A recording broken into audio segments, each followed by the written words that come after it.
दहशतगर्दी के खिलाफ मौसर जंग के लिए भारत को पाकिस्तान से ताउन करना होगा। दोनों मुमालिक में जामे मुज़ाकरात के बगैर दहशतगर्दी से छुटकारा नामुमकिन है।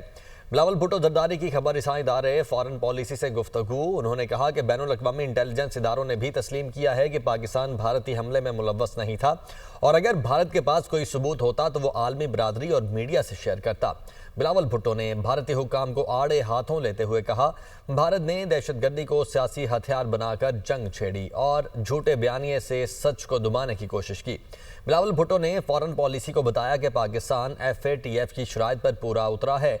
शिद्दत पसंद ग्रुपों के खिलाफ मौसर कार्रवाइयाँ की हैं। पाकिस्तान ने शिद्दत पसंदों की क़यादत की गिरफ्तारी, असासों की जब्ती और कारकुनों को गैर मुसल्लह किया है। बिलावल भुट्टो ने वाज़ेह किया कि अफगान जंग के बाद दहशतगर्द गिरोह मजबूत हुए हैं। BLA और TTP इसकी वाज़ेह मिसाल हैं। पाकिस्तान ने अपनी बका के लिए दहशतगर्दी के खिलाफ पॉलिसी बदली है। पाकिस्तान की सियासी और अस्करी क़यादत अमन की हामी है।